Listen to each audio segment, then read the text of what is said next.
எல்லா புகழும் இறைவனுக்கே. நம் அனைவர் மீது இறைவன் இறைவன்படுத்துகிறார். அமைதியா சமாதானம் நிறைவாகட்டும். காலை பிரார்த்தனை வாசிக்கலாம். அகிலங்களின் இறைவனே, அனைத்து பெருமைகளும் போற்றுதல்களும் உன் ஒருவனுக்கே உரியது. அனைத்தின் ஆதாரமும் நீ, அனைத்தின் தொடக்கமும் நீ, அனைத்தின் முடிவுகளும் உன்னிடமே. உன்னுடைய அருட்கொடையாம் இந்த நாளை உன்னுடைய திருப்பெயரால் நான் தொடங்குகின்றேன். என்னுடைய அறிவின் மற்றும் அறியாமையின் தீங்குகளிலிருந்து உன்னிடமே நான் பாதுகாவல் வேண்டுகின்றேன்.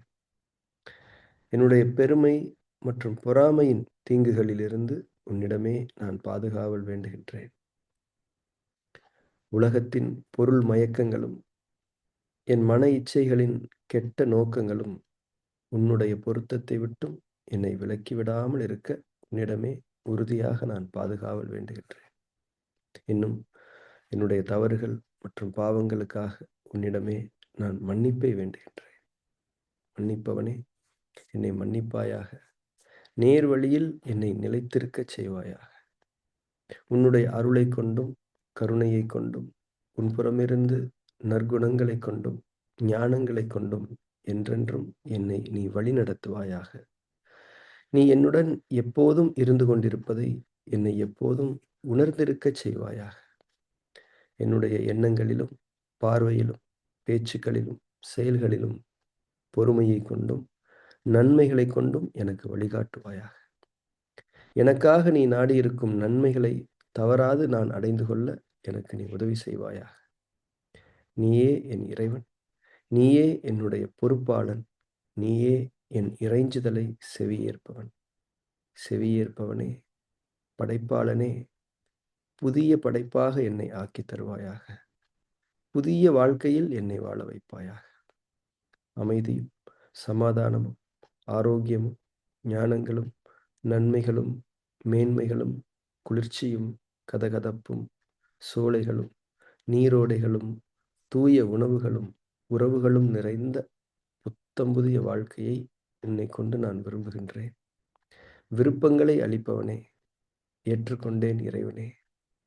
புதிய வாழ்க்கையில் என்னை வாழச் செய்வாயாக. புதிய படைப்பாய் என்னை ஆக்கித் தருவாயாக. உன்னுடைய அருட்கொடையாம் இந்த நாளை உன்னுடைய திருப்பெயரால் நான் தொடங்குகின்றேன். பெருமைகளும் புகழ்களும் உன் ஒருவனுக்கே. பொதுவாக ஆன்மீக வாழ்க்கையினுடைய நோக்கம் என்பது என்ன? இது நம்ம எல்லாருக்குமே ஒரு தெளிவு வரணும். பொதுவாக மனிதர்களாகி நாம் எல்லாருமே நமக்கான நன்மைகளை இந்த உலகத்தை அடிப்படையாக கொண்டுதான் தீர்மானித்துக் கொள்வோம். அதாவது ஒரு நல்ல செயல் நான் செய்கிறேன்னா எனக்கு வாழ்க்கையில் நல்லது நடக்கும். டெய்லி நான் மெடிடேஷன் பண்ணுறேங்க, என் வாழ்க்கை நிம்மதியாக இருக்கணும், எனக்கு நான் நல்லா சம்பாதிக்கணும், நோய் நொடி இல்லாமல் இருக்கணும், என் பிள்ளைங்களாம் நல்லா இருக்கணும். இப்படி தான் நம்ம எந்த ஒரு நன்மையை செய்தாலும் இந்த உலகத்திலேயே நாம் நன்மையை எதிர்பார்க்கக்கூடிய ஒரு போக்கு இருக்கும். விபாசனாவுடைய ஆழமான புரிதல்கள் என்ன சொல்றாங்கன்னா, இதுவே மனம் இரண்டினுடைய ஒரு ஆதிக்கத்தன்மைதான் என்று சொல்கிறார்கள். மனம் 2 உலகம் சார்ந்தது. நீ என்னதான் ஸ்பிரிச்சுவாலிட்டியில இருந்தாலும், இந்த உலகத்துல எனக்கு என்ன கிடைக்கும் அப்படின்னு கேட்கிறது மைண்ட் 2 உடைய ஆதிக்கத்தின் அடையாளம் என்று குறிப்பிடுகிறார்கள். அப்போ ஒரு தூய்மையான இறை வழியினுடைய நோக்கம் என்பது, இந்த உலகத்தை கடந்து நான் அடையப் போகக்கூடிய அந்த நித்தியமான, அதாவது அநித்தியம், நித்தியம். அநித்தியம்னா அழியக்கூடியது. நித்தியம்னா என்றென்றும் நிலைத்திருக்கக்கூடியது. மனிதனுக்கு என்றென்றும் நிலைத்திருக்கக்கூடிய ஒன்று தேவை. இதுதான் உள்ளத்தின் விருப்பம். நம் ஒவ்வொருவருடைய உள்ளமும் உணர்வும் என்றென்றும் நிலைத்திருக்கக்கூடிய அந்த நித்தியத்தின் மீது பிடிப்பு கொண்டதாக, விருப்பம் கொண்டதாக இருக்கிறது. அதை நோக்கித்தான் நாம் சென்று கொண்டிருக்கின்றோம். நாம் ஈடுபடக்கூடிய அத்தனை ஆன்மீக செயல்முறைகளுடைய நோக்கமும் என்றென்றும் நித்தியமாக இருக்கக்கூடிய சுகங்களை, நிலைகளை, இருப்புகளை தேடியதாகவே இருக்கிறது. அப்போ இன்னைக்கு நாம மெடிடேஷன் பண்றோம், நல்லபடியா நடந்துக்கிறோம், நல்ல கேரக்டர்ஸோட இருக்கோம், நல்லா சாப்பிடுறோம், அதாவது சரியான முறையில சாப்பிடுறோம், தூங்குறோம், எல்லாம் பண்றோம். இது இந்த உலகத்துக்கான விஷயம் இல்ல. இது உலகத்துக்காக நம்ம செய்யல. நமக்கு நிரந்தரமான ஒன்று தேவை. அதன் மீது நமக்கு ஒரு விருப்பம் இருக்கிறது. அதற்காக செய்கின்றோம். அதை செய்வதற்கான தளம் தான் இந்த உலகம் என்பதை நான் புரிந்து கொள்ள வேண்டும். அதாவது எக்ஸ்பெக்டேஷன்ஸ் அப்படிங்கிற ஒரு விஷயத்த தான் இங்க அட்ரஸ் பண்றேன். மனம் 2 எப்போ எக்ஸ்பெக்டேஷன்ல இருந்து விடுபடுதோ, இந்த உலகம் சார்ந்த எக்ஸ்பெக்டேஷன்ஸ். ஏன்னா இந்த உலகமே அழியக்கூடியது என்கிறபோது, ஒரு குறிப்பிட்ட காலத்தவணைக்கு உட்பட்டு மட்டும் தான் இந்த உலகத்தில் மனிதர்களாகிய நாம் வாழ முடியும் என்ற தன்மை இருக்கிறபோது, இந்த உலகம் சார்ந்த ஒன்றை மனிதன் தன்னுடைய உயர் விருப்பமாக, உயர் லட்சியமாக வைத்திருப்பது என்பது ஆகாதது. அது இருக்க தேவையில்லை. நம்முடைய நோக்கம், விருப்பம் என்பது இந்த உலகத்தை கடந்தது. நிரந்தரமானதை நோக்கியது. அதைத்தான் இறைவன் நம்முடைய உணர்வுகளில் அவனுடைய வாக்காக பதிவு செய்திருக்கின்றான். நிஜமாவே உண்மையான ஸ்பிரிச்சுவாலிட்டில நாம இந்த உலகத்தினுடைய பெனிஃபிட்ஸ்க்கான விஷயங்கள வச்சுக்க கூடாது. மறுமை, மறுமை என்ற ஒன்று, அதாவது இந்த உலகத்தை கடந்து நம்முடைய வாழ்க்கை இருக்கிறது. நம்முடைய இருப்பு அழியக்கூடியது அல்ல என்ற உணர்வு உங்களுடைய நம்ம ஒவ்வொருவருடைய உள்ளத்திலும் இருந்து கொண்டிருக்கிறது. அத நோக்கித்தான் இந்த பயணம் அமைய வேண்டும். இப்போ மனம் 1 வழிகாட்டுது, மனம் 2க்கு அப்படின்றத நம்ம புரிஞ்சுக்கிறோம். மனம் 2 என்னெல்லாம் செய்ய போகுதோ, இதெல்லாம் இது சரி, தப்புன்னு சொல்லிட்டு இருக்கு. இது மட்டும் தான் மனம் 1ஓட வேலை கிடையாது. மனம் 1 அதோட சைடுல இருந்து சில விஷயங்கள சொல்லும். அப்படி சொல்லக்கூடிய ஒரு முக்கியமான விஷயம் தான் இந்த மறுமையை பற்றிய உணர்வு. எல்லாருக்குமே அந்த மறுமை பற்றிய உணர்வு இருக்கும்.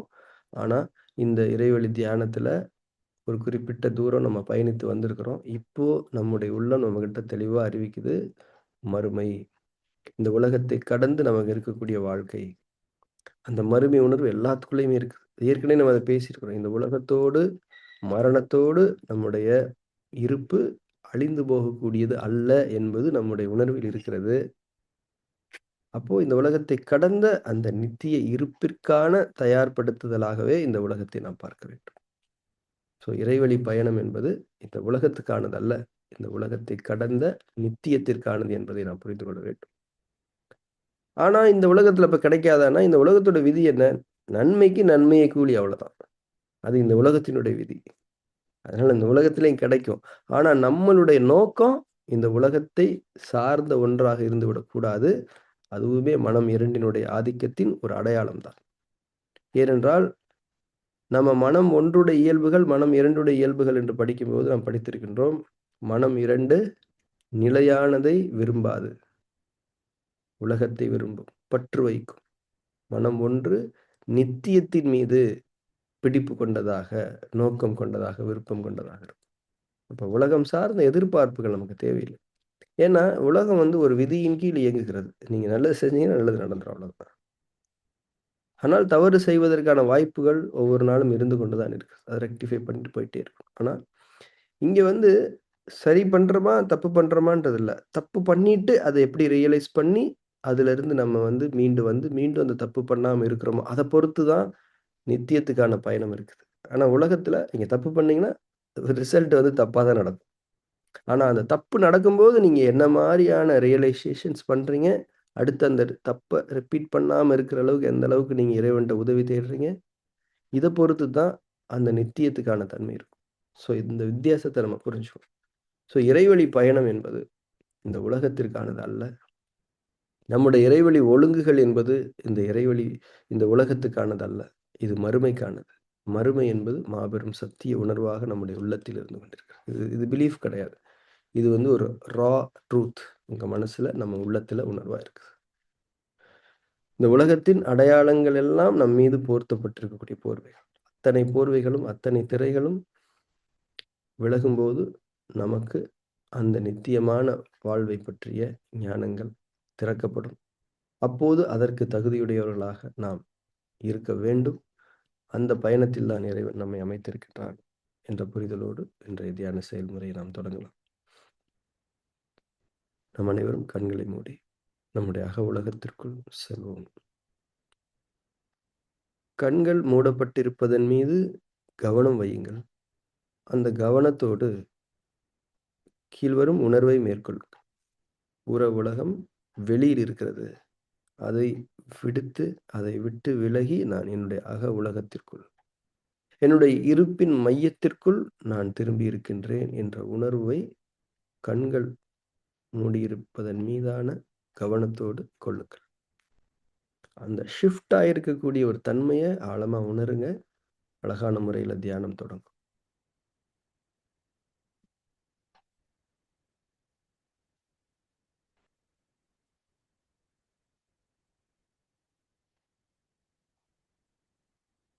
உடலை அதிஷ்டானாவில் நிலைப்படுத்திக் கொள்ளுங்கள்.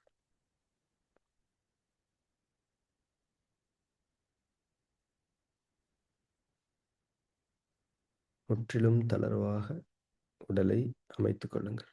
இருத்திக் கொள்ளுங்கள். இறுக்கங்கள் ஏதும் இருக்கக்கூடாது. அசைவற்ற நிலையில் அதிஷ்டானாவை மேற்கொள்ளுங்கள்.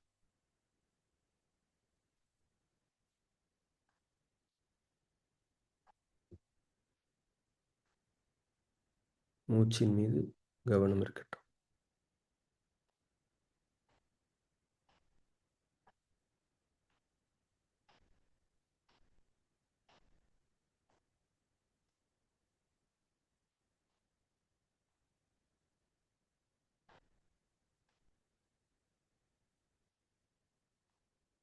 ஒவ்வொரு மூச்சையும் ஆழமான கவனத்தை கொண்டு பெற்றுக்கொள்ளுங்கள்.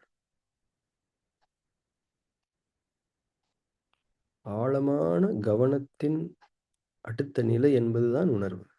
இயல்பாகவே அந்த ஆழமான கவனத்தை தொடர்ந்து உணர்வு வந்துவிடும். இந்த மூச்சை நாம் எடுக்கவில்லையே, இது உள்ளே வருகிறதே என்பதை நீங்கள் கவனிப்பீர்கள். அந்த கவனம், அந்த ஆழமான கவனம் ஒரு கேள்வியை எழுப்பும். பின்னர் எப்படி இந்த மூச்சு நமக்குள் வருகிறது? நமக்குள் வருகிறது. நமக்கு இது அனுமதிக்கப்பட்டிருக்கிறது. நம்முடைய எந்த முயற்சியும் உழைப்பும் இன்றி இது நமக்கு தரப்பட்டு கொண்டிருக்கிறது. யார் தருவது? எங்கிருந்து இது வருகிறது? எப்போது நிற்கும்? எதுவும் தெரியாது.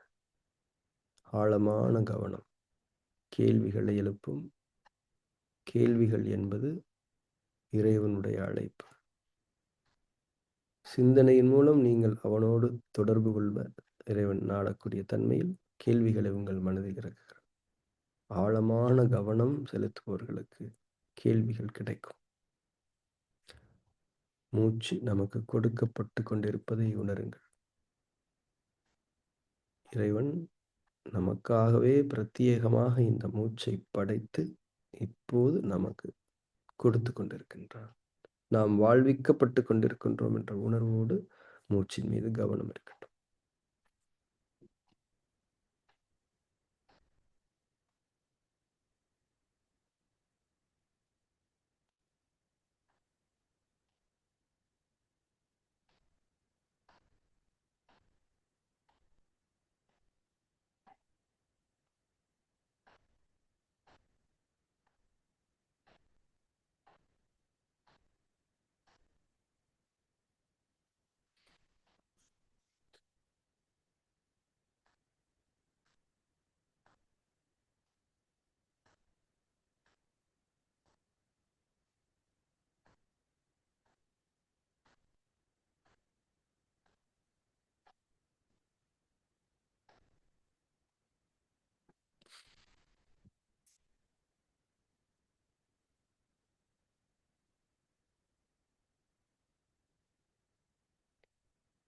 ஃபார்ம் 3 செய்யத் தொடங்கலாம்.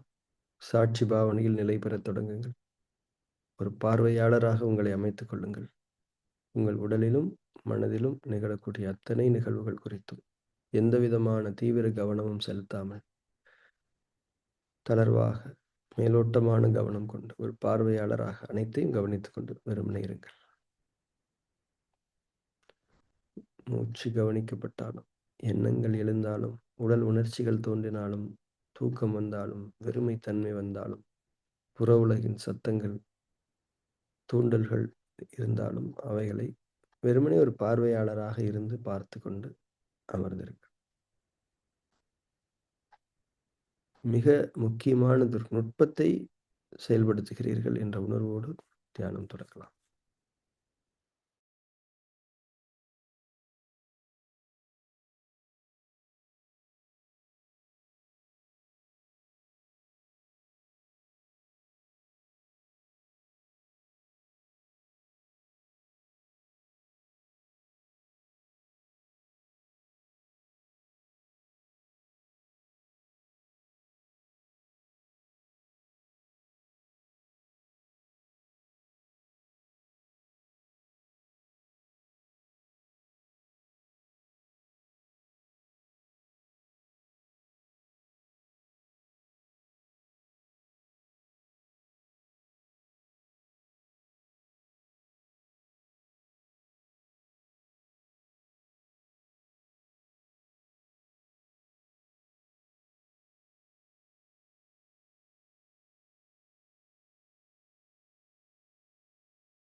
அதிட்டானாவிலிருந்து தளர்ந்து கொள்ளுங்கள்.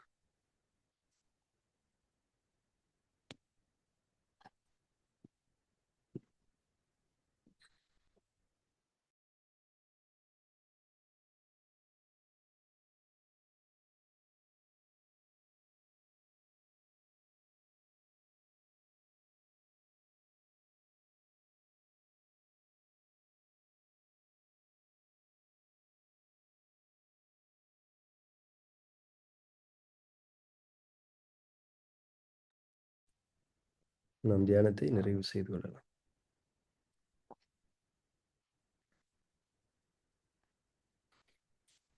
நம்முடைய இந்த உலக வாழ்க்கை மறுமைக்காக என்ற உணர்வு நம்மில் உறுதியாக தோன்றுமானால் நிச்சயமாக நம்முடைய வாழ்க்கை பயணத்தின் மிக முக்கியமான ஒரு ஞானத்தை, வெகுமதியை நாம் இறைவனிடமிருந்து அடைந்து விட்டோம் என்று நீங்கள் உணர்ந்து கொள்ளுங்கள்.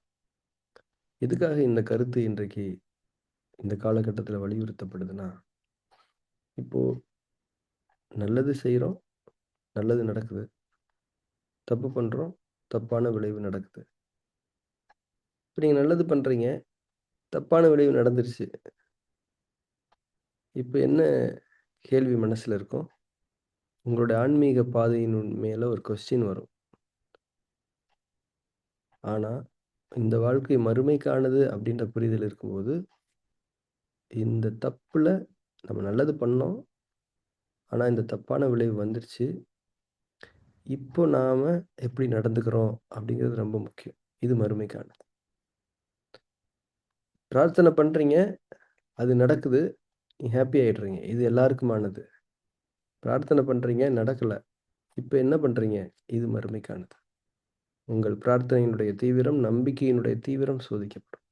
அப்போது நீங்கள் உங்களுடைய இறுதி காலம் வரை, இறுதி நொடி வரை நீங்கள் பிரார்த்தித்த ஒன்று உங்களுக்கு கிடைக்கவில்லை. அப்போது உலகத்தின் அடிப்படையில் நீங்கள் கணக்கு போட்டிங்கன்னா உங்களுக்கு கிடைக்கல. ஆனால் இறைவன் பிரார்த்தனைக்கு பதிலளிக்காமல் இருப்பவன் அல்ல. உங்களுக்கு மறுமையில் இருக்குது. இந்த சிந்தனை தான். இந்த சிந்தனையின் அடிப்படையில் தான் நம்ம வாழ்க்கையை நகரணும். அதனால தான் சிம்பிளாக நம்ம புரிஞ்சுக்கணும். இந்த வாழ்க்கை மறுமைக்காக. இந்த வாழ்க்கை உலகத்திலேயே நம்ம நன்மைகளை அடைஞ்சு நிறைவு பெறுவதற்காக அல்ல. இந்த உலகத்தில் நீங்கள் அல்டிமேட்டாக எதையுமே நீங்கள் அடைய முடியாது. எல்லாமே போர் அடிச்சிடும் உங்களுக்கு. ஏன்னா எல்லாமே அழியக்கூடியது. நீங்களும் நிரந்தரமானவர். நிரந்தரமான தன்மையை கொண்ட ஒருவர் அழியக்கூடிய ஒன்றை பெற்று எப்படி பூரண திருப்தி அடைந்து கொள்ள முடியும்? அதனால் இந்த வாழ்க்கை என்பது ஒரு குறிப்பிட்ட காலத்திற்கான ஒன்றுதான். அழியக்கூடிய ஒன்றுதான். நித்திய வாழ்வு என்பது நமக்காக இருக்கிறது. இது நம்பிக்கை அல்ல. இது உள்ளத்தில் இருக்கக்கூடிய மிக உறுதியான சத்தியம். அப்போ இந்த சத்தியத்தை கொண்டு நாம் இந்த உலகத்தை பார்க்கும்போது இது ஒரு ஜேர்னி, அவ்வளவுதான். இந்த ஜேர்னியோட எக்ஸ்பீரியன்ஸ் ரொம்ப இம்பார்ட்டன்ட். என்ன நடந்தாலும் அந்த எக்ஸ்பீரியன்ஸ் என்பது தான் நம்பிக்கையாக இருக்க வேண்டும், பொறுமையாக இருக்க வேண்டும். நம்முடைய நல்ல குணங்கள் எல்லாம் நம்ம மேற்கொள்கிறோமா இல்லையா? நம்பிக்கை, பொறுமை, சகிப்புத்தன்மை, அன்பு, இதெல்லாமே மறுமைக்காகத்தான். அதனால இந்த உலகத்துல இப்ப என்னன்னா, சில பேர் என்கிட்ட கேட்பாங்க, நான் ஒரு 4 வருஷமா மெடிடேஷன் பண்றேங்க. இருந்தாலும் எங்க வீட்டுல இருக்கவங்க எல்லாம் நான் சொல்றது கேட்கவே மாட்டேங்கிறாங்க. அப்படி இருக்குது, இப்படி இருக்கு. நீங்க என்ன நடந்தாலும் அந்த பாதையில உறுதியா இருக்கிறீங்களா இல்லையா? தொடர்ச்சியா அந்த இறைவழியில நிலை பெறுகிறீர்களா இல்லையா? இதுதான் மறுமைக்கான சோதனை. மறுமைக்கான டெஸ்ட் இதுதான். அப்போ உலகம் சார்ந்த எக்ஸ்பெக்டேஷன்ஸ் இருக்கக்கூடாதுன்னா, அது இருக்க தேவையில்லை. ஏன்னா உங்களுக்கான வாய்ப்புகள், அனுபவங்கள் இந்த உலகத்துல வரும். அதை நீங்க தவிர்க்க முடியாது. நம்முடைய நோக்கம் மறுமை. மறுமையில் நாம் இறைவனுடைய திருப்தியை பெற்றவராக இருக்க வேண்டும். இங்க என்ன நடந்தாலும் சரி, இங்க நல்லது நடந்தாலும் சரி, கெட்டது நடந்தாலும் சரி, கெட்டதுல ஒரு நன்மை இருக்கும். நிறைய பேர் இவங்கெல்லாம் அநியாயம் பண்றாங்க சார், நல்லா இருக்காங்க சார் அப்படின்னு ஒரு கேள்வி வரும். இப்போ நம்ம போறக்கூடிய ஆன்மீக பாதை ஒரு கேள்வி வந்துடும். அப்போ நம்ம இப்படி இருக்கமே, நம்ம லூசா அப்படின்ற ஒரு கேள்வி வந்துடும். அப்போ இந்த இடத்துல மறுமை, நாளைக்கு இறைவன் முன்னால போய் நிற்கும்போது இறைவன் உங்களை எப்படி பார்ப்பான், அவங்கள எப்படி பார்ப்பான்? நல்லது செஞ்சவங்கள எப்படி பார்ப்பான்? கெட்டது செஞ்சவங்கள எப்படி பார்ப்பான்? நல்லது நெனச்சு கெட்டது விளைவா பெற்றவங்க, இறைவன் மேல் நம்பிக்கை வச்சு பொறுமையா இருந்தத இறைவன் பார்க்க தான் போறான். இறைவன் மேல் நம்பிக்கை வச்சு, ஆனா இறைவன் என்ன கைவிட்டுட்டான். இனிமேல் இறைவனையே நான் கும்பிட மாட்டேன் அப்படின்னு சொன்னவங்கள இறைவன் பார்க்க போறான். மறுமையில நீங்க என்னவா நிக்க போறீங்க? அதுதான் கேள்வி. இந்த ஒரு தெளிவு நமக்கு வரும்போது, இறைவழியினுடைய பிடி உறுதியாகிடும். உலகத்தின் விளைவுகள் இறைவழியினுடைய பிடியை, அதன் வலிமையை தீர்மானிக்கக்கூடிய சக்தியை இழந்துவிடும். உலகத்தை கடந்து இருக்கக்கூடிய அந்த தன்மையின் மீது நம்முடைய பயணம் தொடரும். இந்த ஒரு அழகிய நினைவூட்டலோடு இன்றைய தியான வகுப்பை நாம் நிறைவு செய்து கொள்வோம். நாளை தியான வகுப்பில் சந்திக்கலாம். எல்லா பெருமைகளும் இறைவனுக்கு. Thank you very much.